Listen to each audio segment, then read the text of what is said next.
Vous avez compris ce dont a dit Mabika. Eh bien, nous allons donc de ce pas parce que il est temps. Beaucoup de gens déjà posent la question, c'est quoi le thème aujourd'hui? Vous allez parler de quoi aujourd'hui? Vous comprendriez tout de suite ou tout à l'heure de quoi est-ce que nous allions donc parler. Et pour votre plaisir, que Monseigneur Blanchard puisse donc nous ouvrir la porte de notre rubrique Le lendemain du Congo. Blanchard. Le lendemain du Congo. Expression du présent et du futur congolais. Au pas du jour, l'expression du futur congolais. C'est ta rubrique, on dirait. Ah oui, Mais je te la chope aujourd'hui, gars. mais il n'y a pas de problème.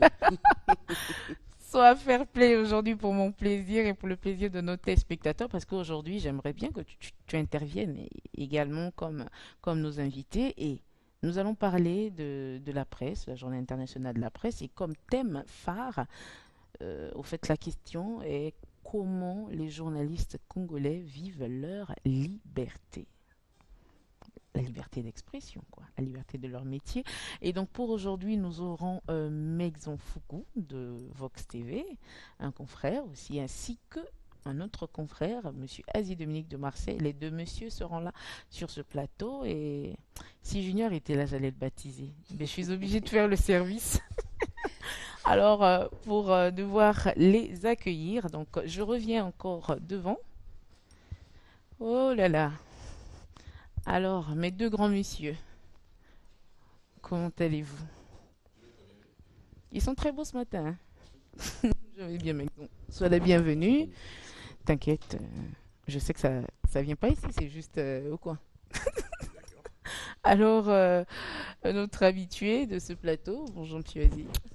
Ben, je vais vous installer alors. Voilà. Ben, venez de ce côté, Monsieur Mexan Foucault. Oui. J'aimerais t'avoir à mes côtés. C'est que le plateau. Ouais. Sur le plateau. Alors, une fois de plus, soyez donc les bienvenus dans cette tranche animation matinale au pas du jour. Monsieur Azier Dominique de Marseille, un habitué de ce plateau Merci. et même l'initiateur de cette émission, si on peut le dire. Mexon Foucault, c'est pour ta première fois d'être ici, tes impressions.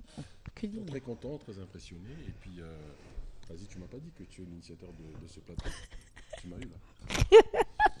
Mais non, en fait, on fait un effort de former les cadets. Mhm. Le DG nous donne la mission en tant que doyen de veiller sur la formation des jeunes. Et nous avons commencé donc ce travail depuis. Ne sois pas surpris qu'à Télé Congo, il y a des hommes des tranches d'animation le matin. Nous avons Matin Bonheur qui fait 8h, 10h lundi Mhm. et vendredi. Nous avons Bonjour le Congo qui fait 8h, 10h mardi et jeudi. Et nous avons Au pas du jour qui fait 8h, 10h mercredi et samedi. Donc désormais sur Télé Congo, évidemment, il y a 3 tranches d'animation comme ça et qui couvrent toute la semaine. Et samedi et dimanche, nous avons Studio 210 qui prend également sa part, sa grande tranche d'animation. Là, on parle de Donc, religion. oui, on fait un effort et puis voilà, on forme ces jeunes à donner le meilleur d'eux-mêmes, de telle sorte que quand nous partions en retraite, au moins on a apporté quelque chose au pays. Si on n'a rien apporté, c'est pas la peine. Donc voilà ce que nous sommes en train de faire maintenant. Merci donc à vous. L'ingratitude ne paye pas, tu le sais si bien, Mabika. On vous remercie, on remercie la chaîne mère et pourquoi pas notre DG. Le vieux ciseau, quoi. Moi, j'aime bien l'appeler comme ça. Il sait lui-même pourquoi je l'appelle comme ça. Je sais qu'il rigole quand il m'entend le dire. Ben, ce matin, Mabika, rebonjour à toi aussi. Parce que Bonjour la Queen. tu vas intervenir également. Ben, on parle de la journée internationale de la presse. Alors, comment pouvons-nous expliquer cela à nos téléspectateurs? Au fait, la presse consiste à... Peux-je Exemple. répondre? Vas-y, y a pas de problème. Alors, moi, j'ai une définition simple, Mhm. parce qu'on va parler des journalistes et de leur métier. J'ai une définition simple. Le journaliste, c'est celui qui répond aux questions que la population se pose. La population se pose une question sur un fait, et le journaliste apporte les éléments pour éclairer la lanterne des populations. Mhm. Alors, pour moi, la presse, c'est ça. Je vous prends un exemple simple. Il y a un accident quelque part. Mhm. tout le monde assiste à l'accident, il y a des blessés, il y a des morts. Tu vas faire dans le reportage, c'est vrai que tu dis ce que tu as vu, vécu, entendu, mais quand tu reviens, tu dis oui, il y a eu un accident à tel endroit, et puis ça s'arrête là. Non, je pense que là, tu n'as pas fait ton métier. Il faut aller plus loin. Quelles ont été les causes de l'accident, le nombre de morts, le suivi à l'hôpital, est-ce que le bilan a augmenté ou pas, est-ce que les blessés ont été pris en charge à temps ou pas. En ce moment-là, tu apportes de la valeur ajoutée parce que ceux qui ont assisté à l'accident, lorsque l'ambulance arrive et qu'on emmène les blessés et peut-être le mort à l'hôpital, pour les blessés, les téléspectateurs, enfin pas les téléspectateurs, ceux qui sont là, l'assistance va se dire, mais qu'en est-il de leurs sœurs? Sont-ils morts ou pas? Mais si tu t'arrêtes à dire simplement qu'il y a eu un accident, il y a eu tant de morts, de blessés, et puis tu arrêtes là, je pense que tu n'as rien fait. Le doyen peut me compléter, je ne sais pas. Bon, nous parlons de la journée internationale de la presse. La question, c'était quoi? Que pensez-vous de cette journée, c'est ça? Que signifie la presse pour les Congolais? Parce que d'autres ne comprennent parfois pas le vrai rôle de la presse. La presse, c'est le métier exercé par des journalistes. Le plus simple possible, Les journalistes vont à l'école, ils apprennent un métier, ils se mettent à l'exercer. C'est le métier de la presse. Et la presse a plusieurs catégories. Il y a la presse écrite, la presse écrite, donc le journal. Il y a la presse audiovisuelle. Donc audio, c'est entendre, visuel, c'est voir. La radio, c'est la presse audio. La télévision, c'est la presse audiovisuelle parce qu'on entend et on voit. Il y a aussi la presse en ligne maintenant. Les réseaux sociaux, c'est la presse en ligne, des télévisions qui sont en ligne, et tout ça, ça se fait. Donc ce métier-là est pratiqué par des journalistes. Et le métier, c'est la presse. La presse est pratiquée par les journalistes. La médecine est pratiquée par les médecins. Voyez-vous? Donc, le journalisme, c'est le métier de la presse pratiqué par des journalistes. Et c'est un peu simple à dire. Et comme ça, pédagogiquement, tout le monde comprend. Comme ça, pédagogiquement, tout le monde comprend. Mabika, tu aimerais ajouter quelque chose? L'essentiel a été dit, mais je pense que je vais, avec mes mots, essayer aussi d'apporter quelque chose. Et je pense que ça a été dit. La presse, c'est cet ensemble-là des journalistes, des gens qui sont formés pour exercer un métier. Et lorsqu'on est journaliste, on se pose des questions et on apporte des réponses. Voilà. Et dans notre métier, il y a un jargon. Nous appelons cela les 6 questions de référence. Le journaliste, quand il fait son émission, il doit répondre à ces 6 questions de référence. Sinon, il passe à côté. Mon confrère de Vox TV l'a dit tout à l'heure. Sinon, les gens vont rester avec les points d'interrogation. Le journaliste, quand il fait un reportage, il doit répondre à ces 6 questions de référence. Sinon, les gens vont rester avec des points d'interrogation. Le journaliste, quand il fait son analyse, que cela soit parlé ou écrit, il doit répondre à ces questions de référence. Et ça fait partie de la formation. Voilà, ça fait partie de la formation. Et ces 6 questions de référence, nous avons le qui, quoi, où, quand, pourquoi et comment. Oui. Voilà. Quand le journaliste répond à toutes ces questions, les téléspectateurs, les auditeurs, les lecteurs sont satisfaits. Et il n'y aura plus des zones d'ombre. Parfois aussi, certains se sentent satisfaits sans savoir que le journaliste a répondu à ces 6 questions. Simplement, c'est pour vous dire que c'est un travail bien fait, au fait. Quand toutes les 6 questions sont répondues, c'est que le travail est bien fait. Parce que quand on dit 6 questions, pour ceux qui sont en train de nous suivre, ils peuvent se dire, ça veut dire quoi les 6 questions? Quoi? Un accident? Où? À Mikalou? Quand? Aujourd'hui? Comment? Excès de vitesse ou qui? Et encore quoi comme question? Pourquoi excès de vitesse? Comment on décrit? On décrit, oui. Donc, quand vous répondez à ces questions, vous avez là l'information qui est sacrée, parce que ce sont ces 6 questions qui forment l'information. Donc, ce n'est pas compliqué. Il suffit de reprendre à ces 6 questions, le papier est déjà fait. C'est quoi? C'est le chef d'État. Quoi? Et quand? Qui voyage? C'est quoi? Voyage du chef d'État? Non, c'est le voyage. Qui? Le chef d'État. Quand? Aujourd'hui. Pourquoi? Il peut aller à un sommet, tout et tout. Où? Tout ça, on peut compter. Donc, En posant ces questions, on a le papier. Voilà, c'est comme un piquet appelle. Évidemment, ça s'enseigne déjà en première année. En TBJ, technique de base du journalisme. C'est un module qui est enseigné en première année. Au passage, je fais coucou à Loubaki, qui était notre encadreur en TBJ, et à Miluna, évidemment, qui est resté toujours là en train de pratiquer la profession. Il faudrait que, si tu permets, que je complète. Mais aujourd'hui, lorsqu'on voit la pratique du journalisme, évidemment, mes deux confrères ont raison, mais le Congolais, déjà, il se pose certaines questions qui se retrouvent dans les 6 questions de référence. Il assiste à un accident, donc il peut déjà répondre à une question qui, quoi, comment, et tout le reste. Mais le pourquoi, des fois, il ne le sait pas. Est-ce que ce sont les freins de la voiture qui étaient défaillants? En ce moment, c'est le journaliste qui va donc dans cette investigation. Je parle sous le contrôle d'un grand investigateur. Je vous fais aussi mes fleurs parce que vous êtes fort. Oui, vous comprenez. Et en ce moment-là, le papier là, mais on apporte de la valeur ajoutée. Ça apporte de la valeur ajoutée. En ce moment-là, tout est complet. Non, sur ce chemin-là, les grandes questions professionnelles, ce sont les 5. La 6e question est une question de commentaire, d'explication. Or, l'explication n'obéit pas à une seule norme. Mabika peut apporter une explication qui n'est pas la même que Foucault, qui n'est pas la même que la mienne. Les 5 questions sont capitales, indéboulonnables, dès qu'on les a déjà posées. La 6e question est une question d'explication qui va de la compréhension du phénomène ou du fait par le journaliste. Je peux déceler, j'ai déjà pris cet exemple. Vous êtes parti, hier on a suivi un grand match. Liverpool contre Barcelone. Oh, merci pour Liverpool, merci. Alors, Liverpool, la remontada était là. La remontada était là, très content. Liverpool a fait une remontada extraordinaire, 4-0 à gagner. Alors, maintenant, c'est quoi le match? Ça se passe où on dit?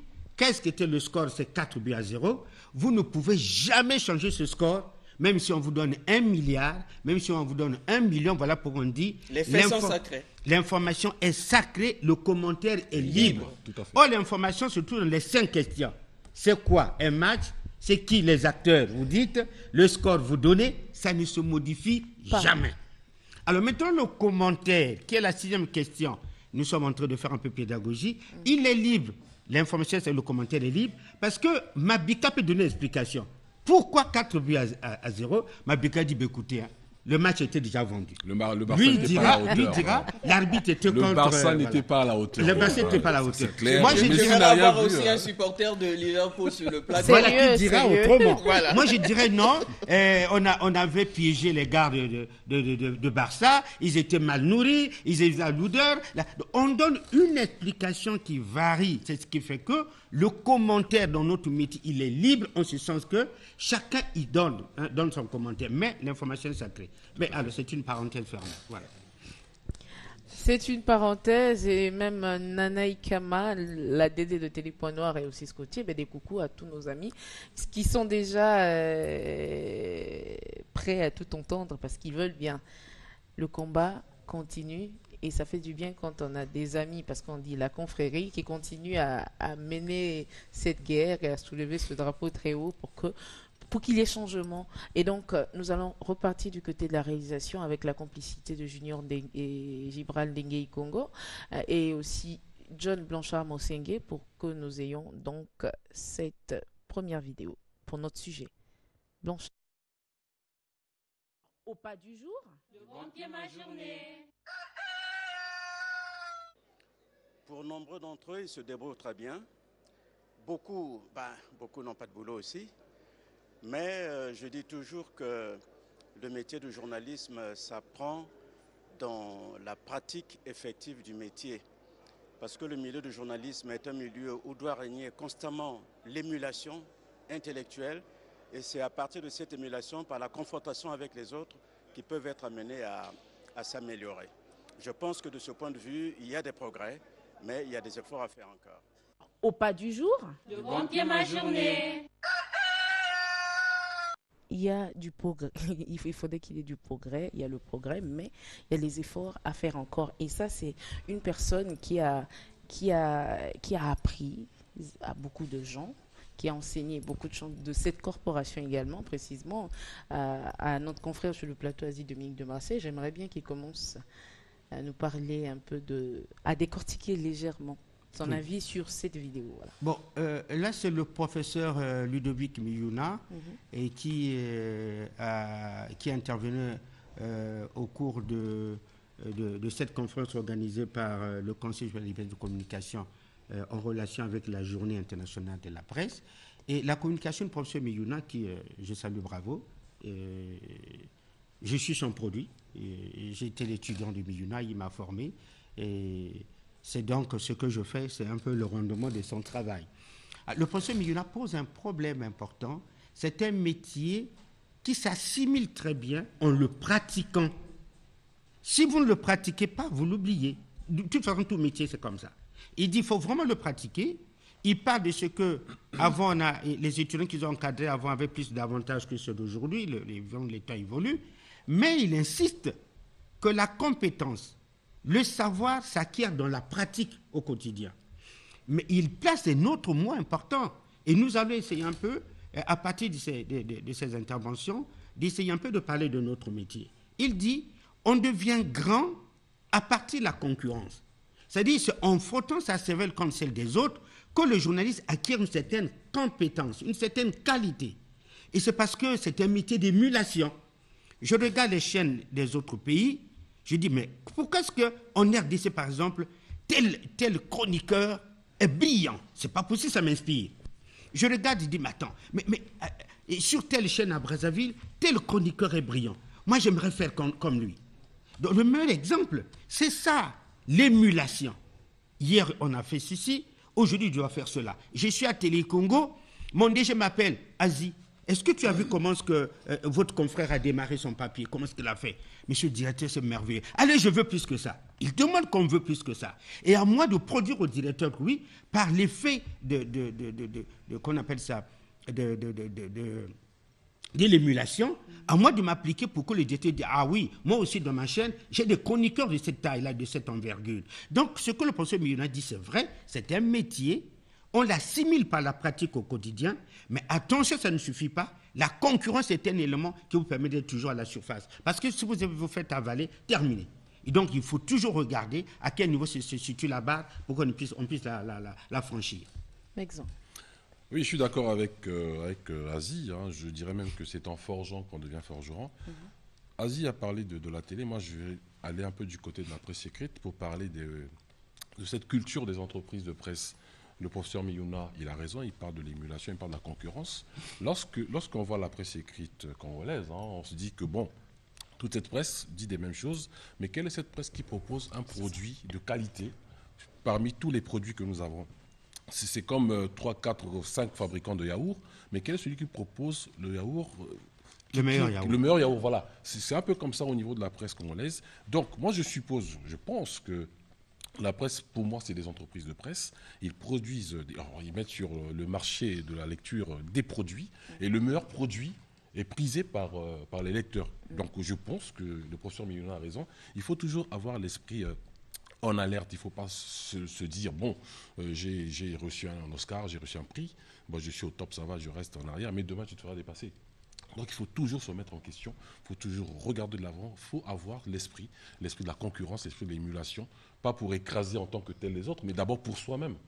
Parce qu'en restant concurrent, on apprend aussi des autres et on améliore ses prestations. On améliore ses prestations. Mabika. Oui, mais le professeur, je dirais comme mon cher Renazi, je suis aussi son étudiant. Voyez-vous, il a enseigné plusieurs générations. Oui. Et donc, aujourd'hui, il est au Sénat. J'aurais appris qu'il aurait décidé de ne plus enseigner à l'université, ce que je déplore malheureusement. Mais bon, vous savez, c'est sa décision. Le professeur Miyuna fait là une autopsie de la presse congolaise, en quelques mots. Il définit d'abord le métier, il présente l'importance du métier en disant, et les exigences, en disant que le journalisme, c'est un métier noble, mais qui a des exigences. Et c'est un métier, ça a été dit ici, où l'émulation est d'actualité. Voyez-vous? Et il dit que, quand je regarde la presse congolaise, eh bien, il y a des journalistes qui ont fait des efforts, qui font bien leur métier, mais il y a encore beaucoup de choses. Il y a des efforts à faire. Voyez-vous? Mais c'est une façon de dire, parce que lui, voyez-vous, c'est un scientifique. C'est un scientifique, c'est l'insatisfaction. Et cette insatisfaction, c'est ce qui amène à je dirais, pas peut-être on ne va pas atteindre la perfection, mais on aspire à la perfection. À la perfection. Alors, la pratique de ce métier, effectivement, doit être quotidienne, d'une manière quotidienne. Déjà, vous allez remarquer que le journalisme fait partie des métiers où, vous savez, même les congés, parfois c'est difficile. Quand vous êtes en congé, on vous rappelle, voyez-vous. Les jours fériés, vous êtes là, vous travaillez. Donc, il y a beaucoup d'exigences. Le journaliste, il est exposé. Et donc, il se doit, d'être formé, parce que c'est la base. Dans toutes les définitions, chaque pays aujourd'hui définit ce métier avec ses concepts.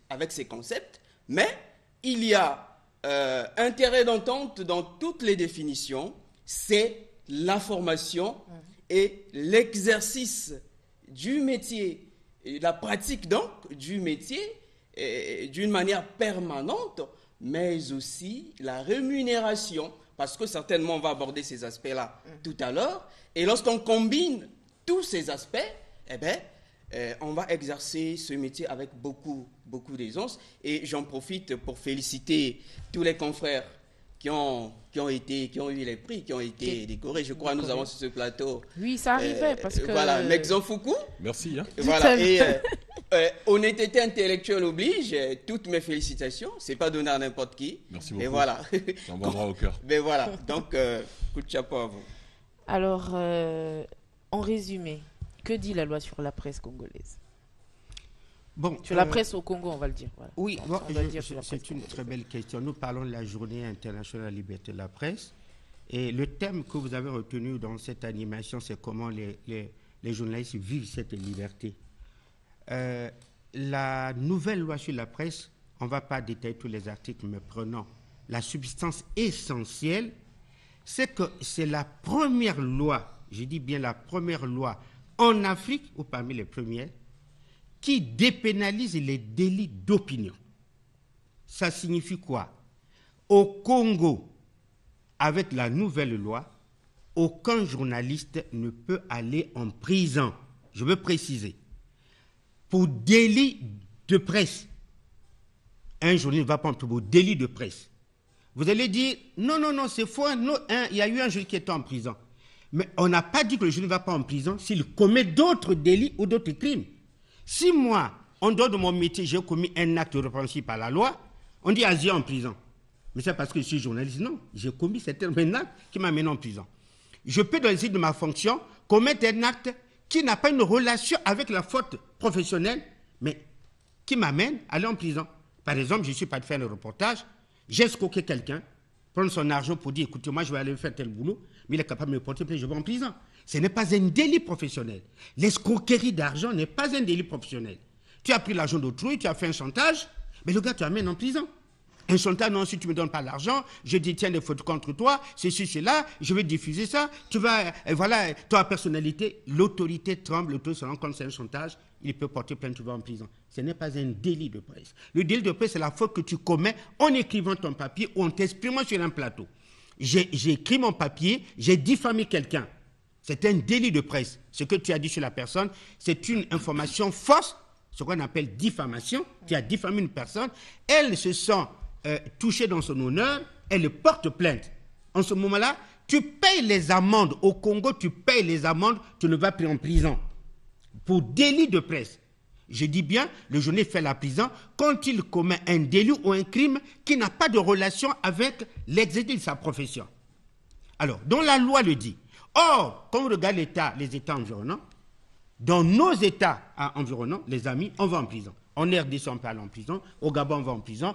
Partout, on va en prison, sauf au Congo. Même en France, on fait la prison pour délit de presse. Mais au Congo, on ne fait pas la prison. C'est un pas géant. Regardez la France, 5e puissance au monde. On peut t'amener en prison. J'ai été jugé en France. C'est bien que j'ai gagné le procès, mais j'aurais pu faire la prison.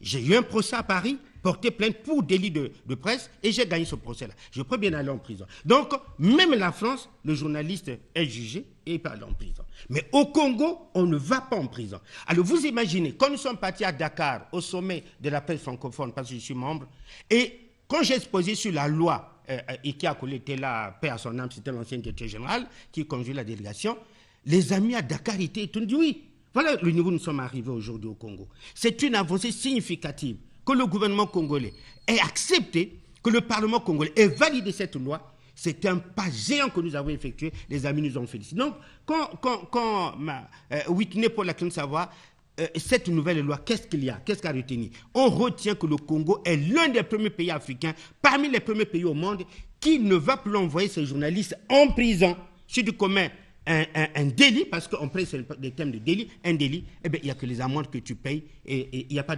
d'emprisonnement. Il n'y a plus de peine d'emprisonnement ferme. Ça, c'est la chose capitale. Et pourquoi elle est capitale, je le précise? Parce que le journaliste qui va en prison ne se fait pas l'honneur d'un pays. Ceux qui ont vécu la prison peuvent s'inquiéter. Moi, je l'ai dit, excusez-moi, je ne voudrais pas parler de moi, mais l'exemple est tellement patent que je ne peux pas m'en empêcher. J'ai fait la prison quand le président Pascal Lissouba était au pouvoir. C'était quoi? Délit de presse, mais en ce moment-là, la loi qui était à cette époque-là disait que quand tu as un délit de presse, on peut aller en prison. Je suis parti en prison pour 1 mois, je sors lundi, vendredi, je vais partir encore en prison pour 6 mois. Mais ce n'était pas l'honneur du Congo, ça ne fait pas l'honneur d'un pays.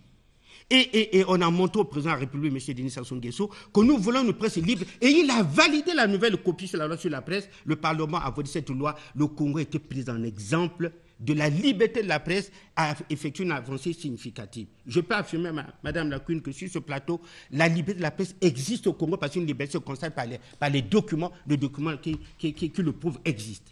Qui le prouve existe, Mexan? Je pense que, pour compléter Asie, quoique je vais un peu le contredire quelque part, je pense que le journaliste, quand il exerce son métier, il respecte ce qu'on appelle la déontologie de son métier. Oui. Il respecte ce qu'on appelle l'éthique. Il est comme dans un carré.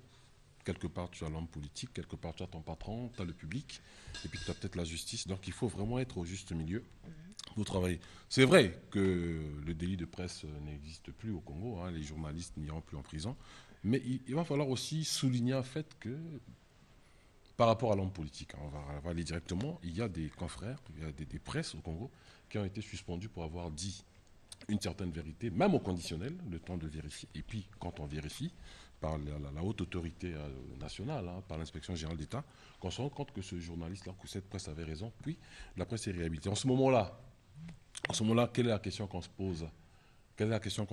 C'est vrai qu'on ne va plus en prison pour le délit de presse, mais quand on suspend, quand on t'interdit de publier ton journal, qu'est-ce que ça va devenir à la fin? On va revenir sur cette question-là tout à l'heure.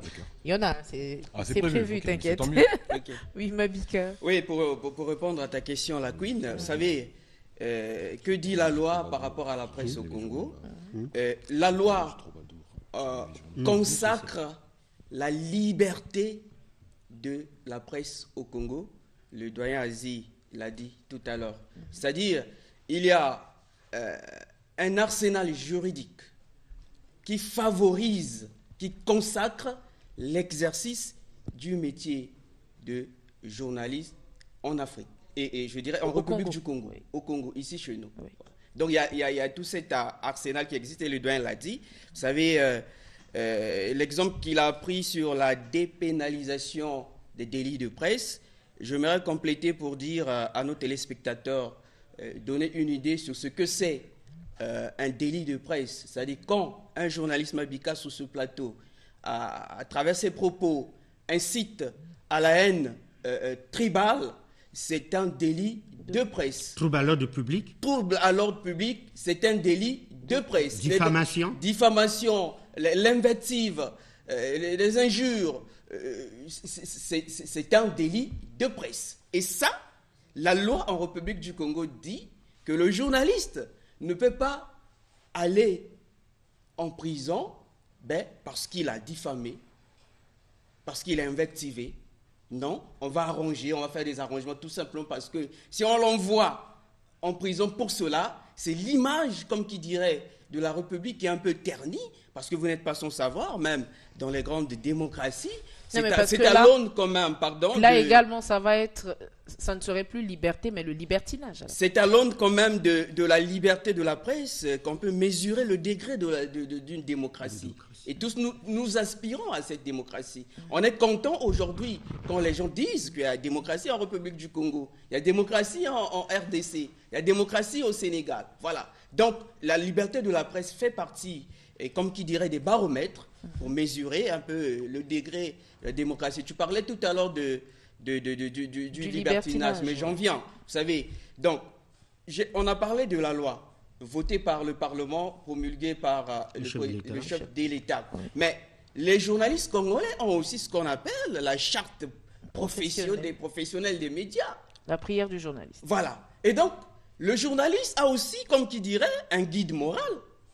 Et là-dedans, il est dit, effectivement, ce que dit la loi, qu'un journaliste, dans l'exercice de son métier, n'est pas là pour des invectives. Le journaliste n'est pas là pour diviser le pays. Et ça, même professionnellement, c'est une faute, je dirais, grave. C'est une faute grave. Voilà pourquoi la formation, elle est importante. Voilà. Donc, au Congo, la liberté de la presse est consacrée par les textes. Et le débat soulevé tout à l'heure, on va en venir par mon confrère. Moi aussi, j'ai mon point de vue.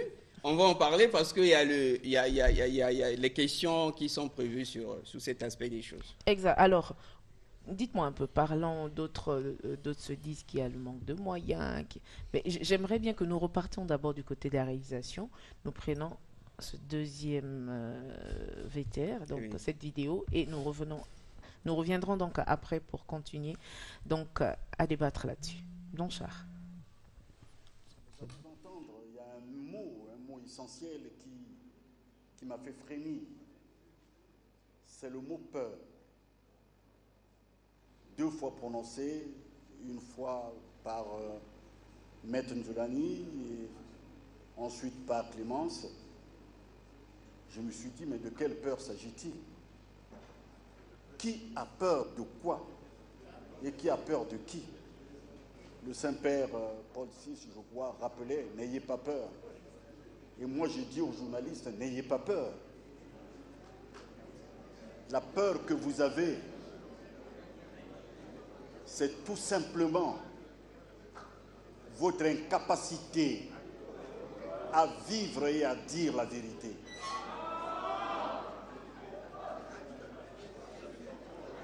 La peur que vous avez, c'est le refus. C'est le refus de la vérité, justement. Le Congo n'est pas une cité de vérité interdite. Notre pays n'est pas une cité de vérité interdite. Nous sommes tous des citoyens, égaux en droit, et nous ne pouvons pas penser de notre propre pays, de notre espace vital, qu'il nous soit ravi, apprivoisé, la liberté. Maître Nzolani a parlé de la peur de la lumière. Personne ne peut avoir peur de la lumière, parce que le Congo n'est pas un pays qui vit dans l'obscurité ou dans les ténèbres.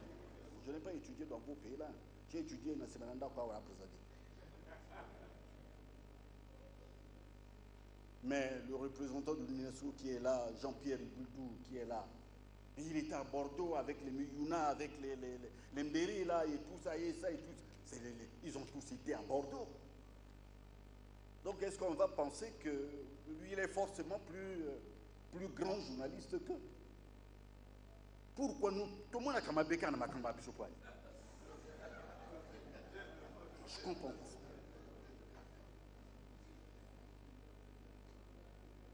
Alors donc, au pas du jour, Le bon Dieu ma journée. nous venons donc là de suivre le président du conseil, Monsieur Philippe Mbo, de la liberté de la presse, de communication, excusez-moi. Alors, il a évoqué plusieurs choses, précisément la peur. Je dois rigoler un tout petit peu, parce qu'on revient donc sur les dires de Mexan. La peur, comment les journalistes congolais la ressentent. Cette peur-là, comment est-ce que vous expliquez cette peur, Mexan Foucault? Le président va devoir m'excuser, mais bon, lorsqu'il dit que les journalistes ont peur de la vérité, ils ne savent pas exprimer cette vérité. Non, je pense que quelque part, le président s'est trompé parce que j'ai devant moi, c'est pas pour faire la publicité, le journal Le Troubadour. Hein. Il est du vendredi 6 juillet 2018. Dans ce journal, on parle des indices d'un possible scandale financier au ministère de l'économie forestière, dont le ministre est Madame Rosalie Matondo. Toujours le mois de juillet, le même journal me dit, poursuit toujours, hein, le même journal parle de... Voilà, Rosalie Matondo a été obligée par le Premier ministre d'accepter une inspection qu'elle refusait sur la question de l'exploitation du bois, donc voie l'exportation, le bois du côté du Kwilu. Alors, qu'est-ce qui se passe? Lorsque M. François Bikindu mène ses investigations, quand il fait sortir ces informations, il est suspendu. Mais il n'est qu'à la recherche de l'émanation de la vérité. Il n'a pas peur de dire, il le dit. Il est suspendu. Quelque temps après, c'est le président de la République, son Excellence M. Denis Sassou Nguesso, qui diligente une inspection, donc l'inspection générale d'État, pour regarder de ce côté-là. Et finalement, on se rend compte qu'il y a eu scandale financier. Et donc on appelle la presse, on appelle tous les conseillers, ils savent qui sont, au niveau de la présidence de la République, et c'est le ministre d'État, DIRCAP du président de la République, M. Florent Tiba, qui donc fait ce rapport et finalement dit à la presse ce qui s'est passé. Et quelques temps après, M. François Bikindu est réhabilité, donc sa publication est réhabilitée. En ce moment-là, avait-il peur ou pas? Il n'a pas eu peur, mais il a subi une sanction. Donc ce que le président dit... On ne punit certainement pas pour le plaisir de punir. Écoutez, le journal est là, hein, et puis ça s'est avéré, hein, le journal est là, oui, hein, c'est pas inventé. Hein. Oui, je vais... Le troubadour est bien là. Oui, j'aimerais intervenir là-dessus. Vous savez, au Conseil supérieur de la liberté et de communication, il y a des professionnels des médias là-bas. Oui, oui. Et donc, avant de suspendre un journal, il y a tout un processus. Exact. Il y a un travail qui se fait et par des professionnels des médias, comme ceux qui ont, on sous-entend, écrit les papiers qui ont été, qui posent problème. Voyez-vous, il y a tout un processus. Alors, le problème, c'est quoi avec la presse écrite en République du Congo? Vous allez remarquer que la plupart, la quasi-totalité de nos journaux bombardent des titres qui accrochent. Et lorsqu'on va dans le contenu même, parce qu'on parle ici de la vérité, un journaliste donne une information qui est vérifiée. Un journaliste cite les sources. Un journaliste, oui, peut parler au conditionnel, mais s'il parle au conditionnel, c'est par rapport aussi à ses sources. Parce qu'on ne peut pas ramasser l'information dans la rue. Et qu'est-ce qu'on constate finalement? Parce que réellement... Oui, la Queen, s'il te plaît, ne me coupe pas. Oui. Qu'est-ce qu'on constate quand on lit la presse congolaise? Le titre, il est pompeux. Mais lorsqu'on va dans le contenu de l'article, finalement, on constate que c'est l'invective, ce sont des imaginations, des inventions parfois de je ne sais qui, que l'imagination de chacun peut grossir d'une manière fantaisiste. Oui. Voyez-vous, ce n'est qu'à ce moment-là qu'on peut procéder à la suspension d'un journal. Parce qu'il y a délit. Voilà, parce que là... Oui, mais Mabika, tu vas poursuivre. Moi, j'ai emmené le Troubadour, c'est vérifiable. Oui. Quel est le journal que tu emmènes pour soutenir ta thèse? D'accord. Que le titre accrocheur, mais à l'intérieur, c'est du n'importe quoi. Je te propose de lire l'article du Troubadour sur la question du bois de Pointe-Noire. Et il y a le titre qui est Foucault, si tu veux. Foucault. Mais bon... L'information, c'est laquelle peut-être vous ne l'aviez pas. Nos téléspectateurs nous suivent. Le Troubadour n'a pas été suspendu parce qu'il a fait des révélations sur le bois, non. Le Troubadour a été suspendu, voilà pourquoi on dit, nous faisons l'investigation, et moi, quand il a suspendu le Troubadour, je suis parti m'enquérir la situation. Quand tu rencontres le président, voit le conseil, le Troubadour est suspendu parce que le Troubadour a diffusé des informations fuitées d'un conseil de cabinet. C'est-à-dire, le Premier ministre tient un conseil de cabinet, il est strictement interdit de diffuser les informations sortant d'un conseil de cabinet. Ce qu'on rend public, c'est le conseil des ministres par la voix autorisée du ministre de la Communication, surtout porte-parole du gouvernement. Or, notre ami, le troubadour, avait quelqu'un dans la salle qui lui a fait passer l'information qui s'est passée en plein conseil de cabinet qui, par la loi, est interdit de toute diffusion. L'État peut se prémunir. C'est comme secret défense. Je paie une journée d'investigation, je sais qu'il y a des secrets défense, je diffuse, mais je parle en prison. C'est ce qu'on appelle les risques de métier. Je parle en prison. Parce que j'ai diffusé un secret défense qui permet de ne pas dire que le Congo a tant de missiles, le Congo a tant de ceci, les secrets de défense auxquels j'ai eu accès par des personnes intermédiaires. Et quand un conseil de cabinet se tient, c'est encore le bouillon du conseil des ministres. Donc, ce que vous prenez là-bas, vous ne pouvez pas mettre sur la place publique. Ça peut servir à votre propre gouvernement. C'est le risque que le journaliste prend quand il va avec la caméra cachée.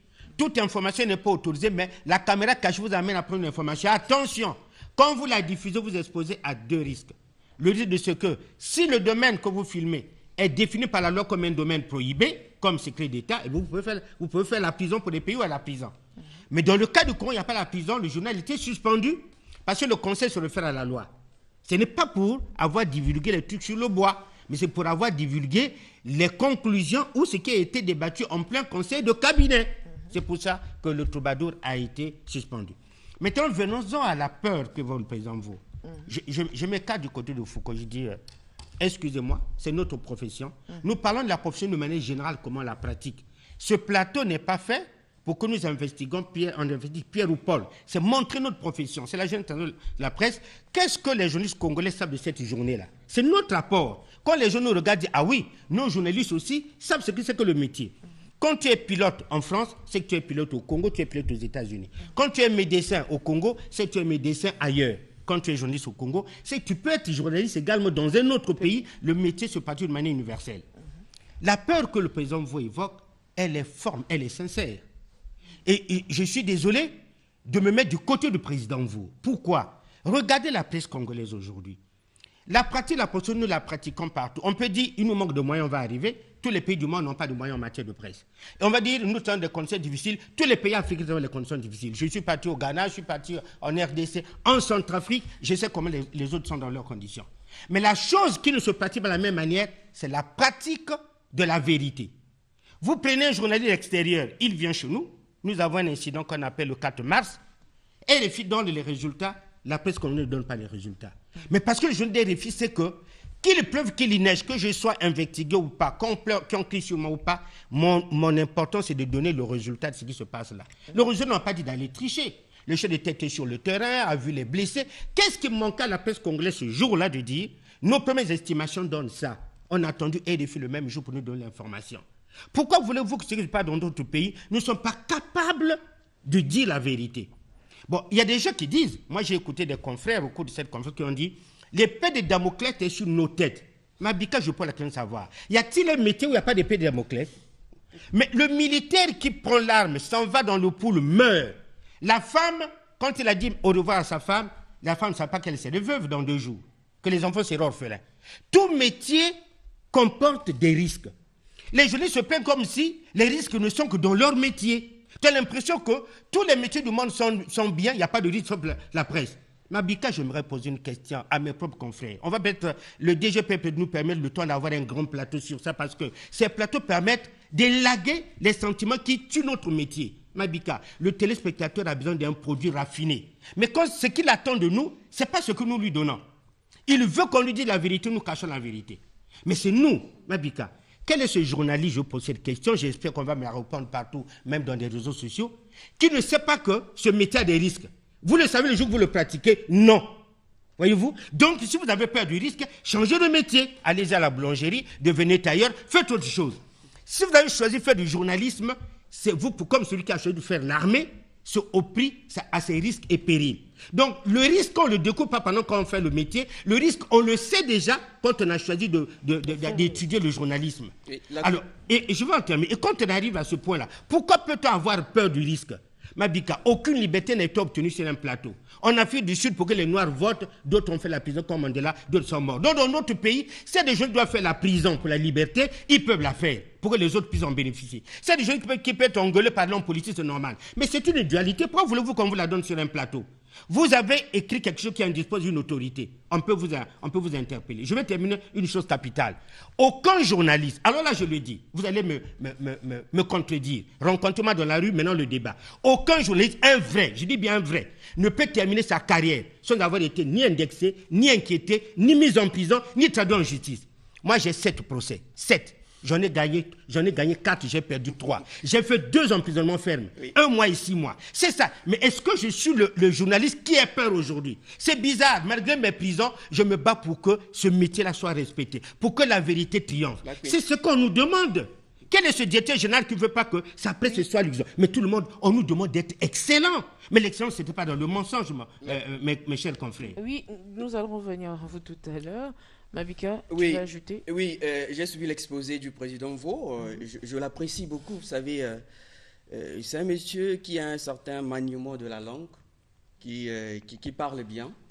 Je vais me démarquer de mon cher doyen Aziz et rejoindre Mexan pour dire que la manière dont le président Vaux a présenté cette peur, je ne suis pas d'accord avec lui. Je démontre. Je ne suis pas d'accord avec lui. Allez-vous. Je démontre.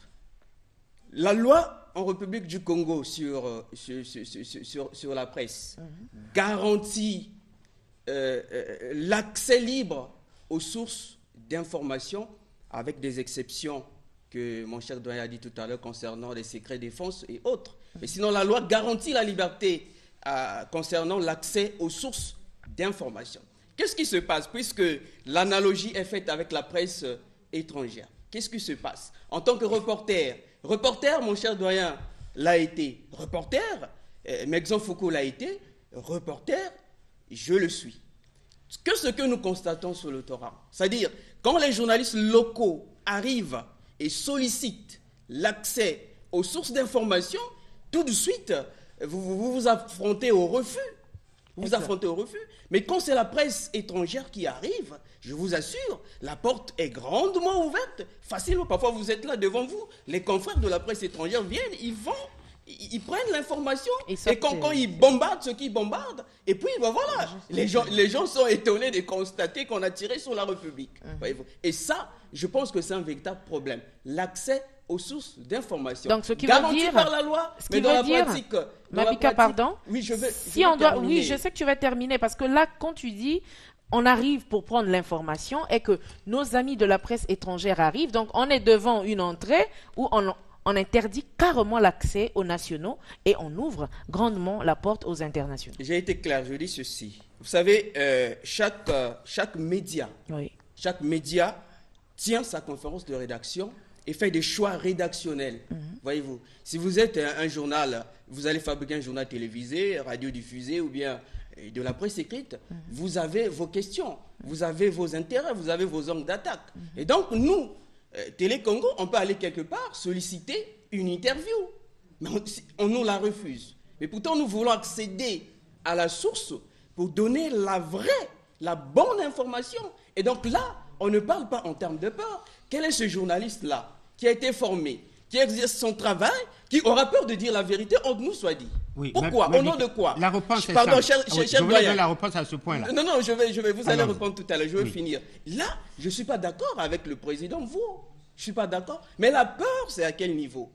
La peur, c'est à quel niveau? La peur, on l'a dit tout à l'heure, le problème, ce n'est pas le président de la République. Le problème, ce n'est pas le gouvernement. Le problème, ce n'est pas l'État.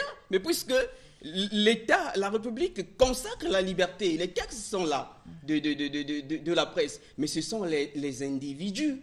Ce sont les individus. Parce que les gens ont tendance, quand on dit que le journaliste n'est pas libre dans l'accès aux sources d'information, les gens tout de suite pensent qu'on a tiré sur le président de la République. Non, le président de la République n'a rien à voir avec cela. Si vous allez au Parlement, on vous refuse l'accès au Parlement, ce n'est pas le président de la République qui l'a fait. Voilà. Donc, moi, je pense que le problème, c'est pas ce que le président Mvo a dit. Non, Mabika. Je pense qu'il a dit, les journalistes congolais sont aussi formés que les journalistes qui viennent de... Je ne suis pas d'accord pourquoi. Oui. C'était un bon débat. Et je vais vous donner la preuve que Mvo a raison pourquoi. Mabika, à moins que nous allons faire semblant sur ce plateau. Mabika, je suis journaliste, je vais aller en retraite peut-être dans 2 ans. Est-ce que c'est normal qu'une rédaction dise ce sujet sensible ne le traite pas? Vous m'entendez parler? Mais quelles sont les raisons? Pourquoi, pourquoi le rédacteur en chef ou le directeur de l'information sensible, ça veut dire quoi? Sensible, ça veut dire quoi? De dire cela. Ce n'est pas un problème d'accès aux sources. On lui a dit, voilà, il y a 4 mars qui tombent devant toi. L'accès sur l'événement est public. Tu peux aller regarder, tu vois les morts. Là, il n'y a pas d'accès aux sources. L'événement, ce n'est pas devant vous. Là, les maisons brûlent. La caméra est là. Tu peux prendre les images, tu arrives à la rédaction, on dit, ah, ce sujet est sensible. On n'a pas défendu l'accès. Le journaliste, elle a dit, Yana, je prends notre truc. Eker, c'est une compagnie aérienne du Congo. On peut aller voir qu'est-ce qui ne va pas. Ah, le sujet est sensible. C'est ça le problème, c'est-à-dire, ça, c'est pas un problème d'accès aux sources. C'est le journaliste qui fait une auto-censure sauvage depuis sa rédaction. Ça, c'est un aspect à ne pas généraliser. C'est un aspect à ne pas généraliser. Voilà pourquoi j'ai dit, attends, la peur, excuse-moi, Mabika, tu as parlé. Oui. L'aspect dont tu évoques Mvo, c'est ça la peur. Il ne parle pas de l'accès aux sources. L'accès aux sources n'a rien à voir avec la peur. Vous voyez, on dit le peur, on ne parle pas de l'accès aux sources. On peut épiloguer sur les difficultés d'accès aux sources. C'est un autre sujet. La peur du journaliste, écoutez-moi, c'est la peur. Ce n'est pas l'accès aux sources. La peur, c'est quoi? Il maîtrise l'information, il ne peut pas la traiter. On propose un sujet en pleine rédaction, on dit, ah, c'est politique. Dis-moi que c'est faux. Voilà la peur qu'on vous exhibe. Quel est ce journalisme? Dans quelle école de journalisme? Je veux que mes confrères me contredisent. On nous a enseigné, millionnaire encore vivant. Allez demander à millionnaire. As-tu enseigné à tes étudiants qu'il y a des sujets sensibles? Non. Pourquoi diable un directeur de l'information, un directeur de la rédaction ne peut pas traiter un sujet sur le procès de Mokoko, le procès écoutez-moi, le procès de Kombi Salissa par exemple. On va revenir. Voilà, c'est pour dire quoi? Je vais terminer pour dire quoi? La peur, c'est ça. C'est-à-dire, c'est l'autocensure sauvage. Alors maintenant, ton collègue d'en face, ton collègue de la France, qui dans les mêmes conditions, c'est pas d'accès aux sources, dit la vérité. Prends le risque. En ce moment, la pratique de la profession est différente. C'est ce qu'on vous dit. Pourquoi vos confrères peuvent dire des choses qu'ils maîtrisent, vous tuez par l'autocensure? Ce n'est pas l'accès aux sources, c'est la peur du journaliste de dire le sujet est sensible. Et la sensibilité, c'est l'accès aux sources? Non. C'est le fait que le journaliste refuse de donner l'information au public parce que c'est sensible. Qui est parti en prison? Je peux laquelle savoir. Quel est le journaliste congolais, contredisez-moi sur ce plateau, même appelé au téléphone, qui a été mis en prison, sorti du bureau militaire par les militaires parce qu'il a dit la vérité? Lequel? Personne. Nous avons toujours peur, l'épée de Damoclès. Attention, si tu fais ceci, on met dans les si. Avec un si, on peut construire Paris en un jour. Avec un si, on peut construire Brazzaville en un jour. C'est pas le si. C'est ça le problème. La peur du journaliste congolais. Incapable. Excusez-moi, je vais terminer sur une chose capitale. À la fin, s'il vous plaît. Je suis tellement emballé dans ça. Le chef d'État dénonce les antivaleurs. Qu'est-ce qu'il attend de notre presse? Qu'on l'accompagne dans cette dénonciation. Même si Aziz doit dénoncer, il doit aller en prison, je vais en prison, je reviens, je continue le métier. Je tombe, je me lève. N'attendez pas que la liberté soit servie sur un plateau, c'est ce qu'on vous dit. Vous pouvez tomber, levez-vous, continuez le combat. Le chef d'État dit, il y a des antivaleurs. Au lieu que nous l'accompagnons, ah, c'est sensible. On peut parler des antivaleurs, c'est sensible. Vous les chef d'État seul? Merci. Voilà le débat. Monsieur Aziz, nous allons repartir du côté de la réalisation pour prendre ce dernier vétère et nous allons revenir pour conclure. Voilà.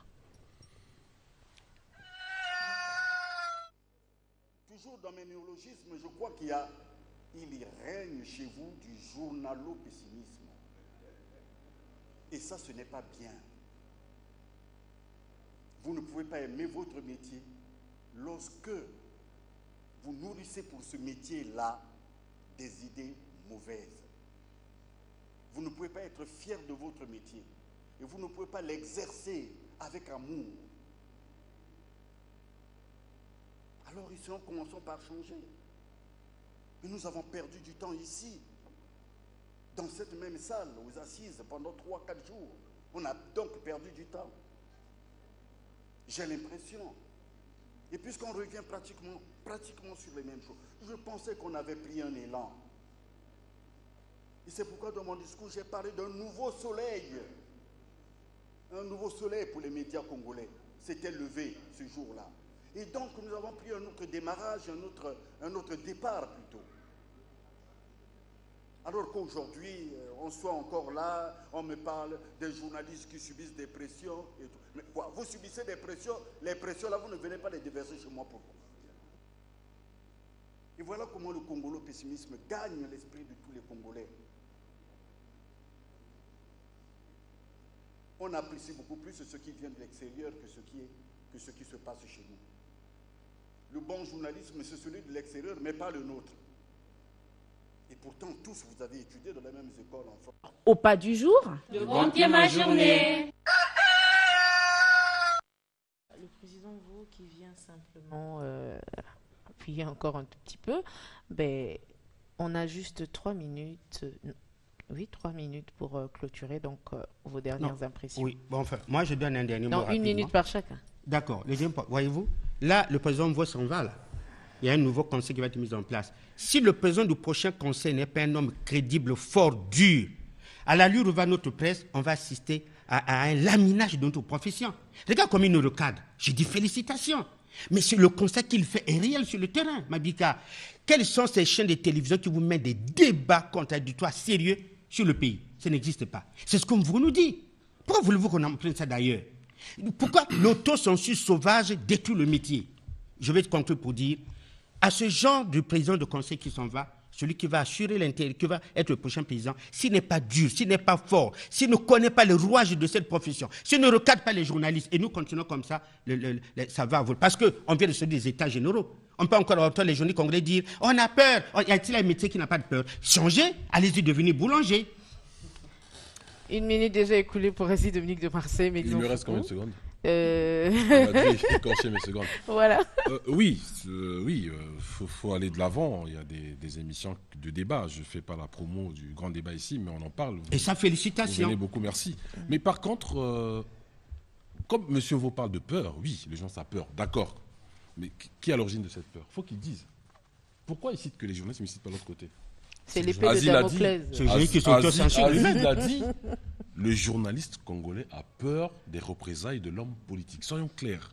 Maintenant, lorsque le président vous dit, ceux de l'étranger viennent, ils diffusent des informations, mais nous ne pouvons pas. Mais ceux de l'étranger repartent chez eux. Ils repartent chez eux, sont protégés. Ils repartent chez eux, soyons clairs. Il va falloir trouver des mécanismes. J'ai posé la question, qui a mis en prison? Est-ce que je peux finir? Voilà. Vous trouvez des mécanismes où le journaliste congolais fait son métier normalement, mais renforcer la loi, je pense. Qu'aucun homme politique, qu'on prenne même cette disposition-là, qu'aucun homme politique, je ne sais pas comment est-ce qu'ils vont trouver, les juristes sont là et tout, pour que le journaliste se dise, je fais mes investigations, je peux citer un nom, je n'aurai pas des pressions de tel homme politique ou de tel parti politique. En ce moment-là, les langues vont se délier. Croyez-moi, le journaliste peut faire des bonnes choses, mais il a peur de l'homme politique. Il va falloir attaquer aussi. Il n'y a pas un exemple. Ce qui est vrai, si nous pouvions faire tout ce dont nous voulions, le monde serait réellement à terre. Non, tu peux parler. Tu as tes 1 minute encore comptabilisée. Non, écoutez, la liberté n'est pas le libertinage. Non. Oui, la liberté exact. est encadrée par les lois. Exact. Voilà. La liberté, elle est encadrée. Pourquoi j'ai dit que je n'étais pas d'accord avec le président Vaux? Parce que je le connais. Voyez-vous, le conseil, j'y vais souvent. Mais souvent, il tire à boulet rouge sur les journalistes, alors qu'il devait aussi, de l'autre côté, veiller à ce que les journalistes exercent librement leur métier, c'est-à-dire en facilitant certaines choses. Tout à l'heure, on a parlé de la peur. Parce qu'il est l'arbitre aussi. Le problème, ce n'est pas, le problème, ce n'est pas de dire qu'il y a peur, mais le problème, c'est de dire aux gens pourquoi il y a peur. Je pense que Foucault, mon confrère l'a dit tout à l'heure. Pourquoi il y a peur? Pourquoi ce journaliste-là, qui est formé, la science étant universelle, qui est formé, même ici à Brazzaville, à l'université Marien Ngouabi, qui a les mêmes connaissances que celui qui est formé à Paris, en France, à Bordeaux, un peu partout, pourquoi ce journaliste-là a peur de dire la vérité? Est-ce qu'on ne peut pas s'interroger sur cela? Ça, c'est un aspect. Et vous n'avez pas de réponse? Non, on n'a pas de réponse. J'ai la réponse, c'est parce que lui-même, il se fait peur. Aucun exemple d'emprisonnement. Monsieur Aziz, je veux qu'on me dise que la peur est juste parce qu'un tel était mis en prison. Aucun exemple d'un homme politique, même le journaliste en prison, les vôtres en peur. Donnez-moi des exemples pour dire c'est un tel qui était mis en prison. La parole est Mabika. Non. La peur, ce n'est pas parce que... Alors qui était indexé? on Personne.